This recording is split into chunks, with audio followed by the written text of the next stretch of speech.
What's up, guys? SpideySkeens here with SpideySkeens Cosplay.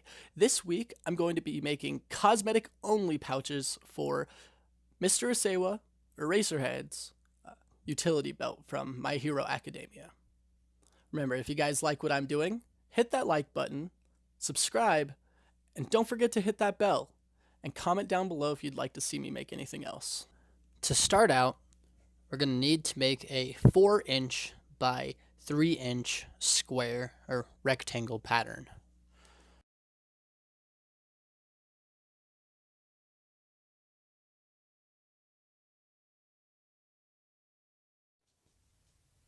Once you have your rectangle drawn out, you can go ahead and cut it out with a pair of scissors and then go ahead and glue it together.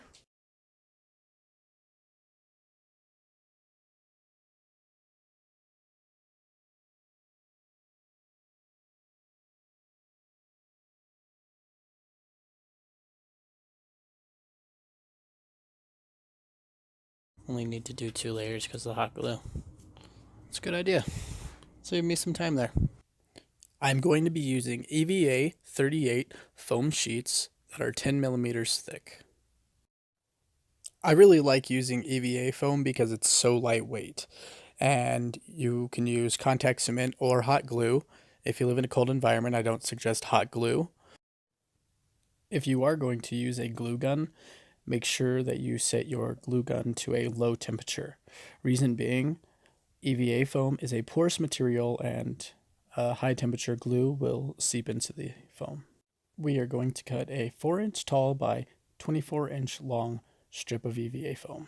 I suggest using a razor blade to cut this as opposed to XACTO knife because it's larger. And because I'm using 10 millimeter EVA foam, it didn't cut all the way through. Looks like I'm gonna need the scissors. After you've cut off your strip, you're gonna want to stencil on your 4x3 pieces. After they've been stenciled on, you can go ahead and start cutting them out. I suggest using the scissors, it'll just be a little bit easier and quicker. Once all of your pieces are cut out, you can go ahead and start hot gluing them together. When attaching each piece together, you're going to want to apply a good amount of pressure, but don't squeeze too hard because you don't want to push your finger indentations into the EVA foam.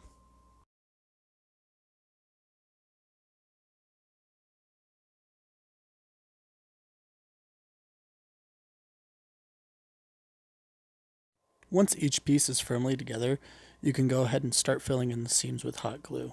Be careful not to touch it right away because it can burn you, as it is hot glue.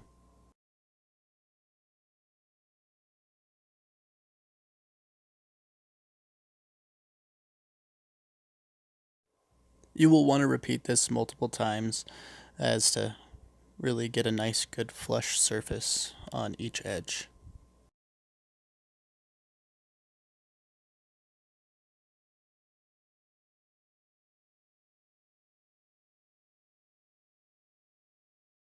Once you have filled in your seams and you've made all of your edges flush, you're going to let it dry and move on to sanding. I used a 150 grit sanding block to sand it down.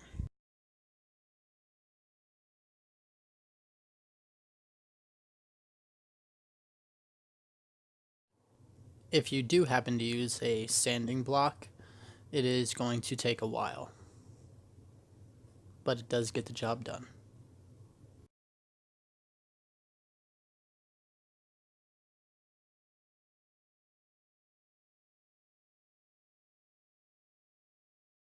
I remembered I have a Dremel with a sanding tip.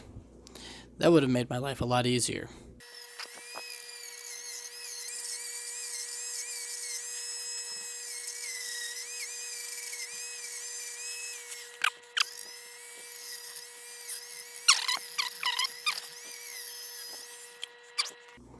Much smoother. Pretty. That one not so much. That one had a lot of Sharpie. Yeah. Nice. Right? After smoothing out the edges on the first box with the Dremel, I decided to repeat the process on the other 3. Once you are done smoothing out your edges, you can go ahead and move on and start drawing out your pattern. I made the horizontal line 1¼ inches from the top, and the vertical center line is 1.5 inches from each edge.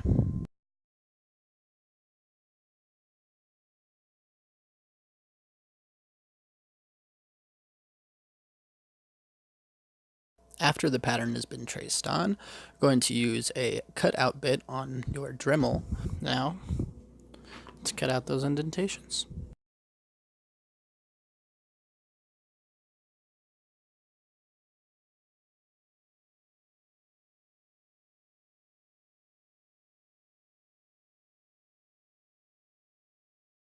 It's indented now, and that'll hold the dark paint, and the top will hold the light paint.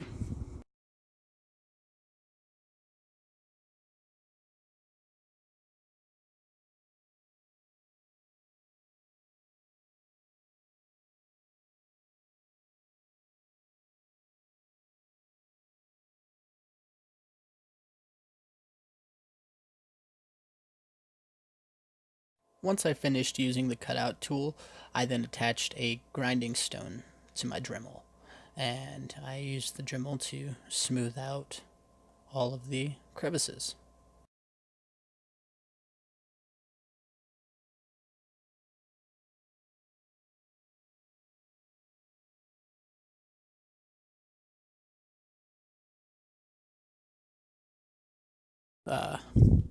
Piece of sandpaper and just kind of try to smooth it out a little bit more. This week we cut out our pattern, traced it onto EVA foam, cut out our EVA foam, glued everything together, sanded, and cut out all of our indentations. Next week we're going to paint these utility pouches. Remember, if you guys like what I'm doing, hit that like button, comment down below if you'd like to see me make anything else, subscribe, and don't forget to hit that bell. See you guys next week.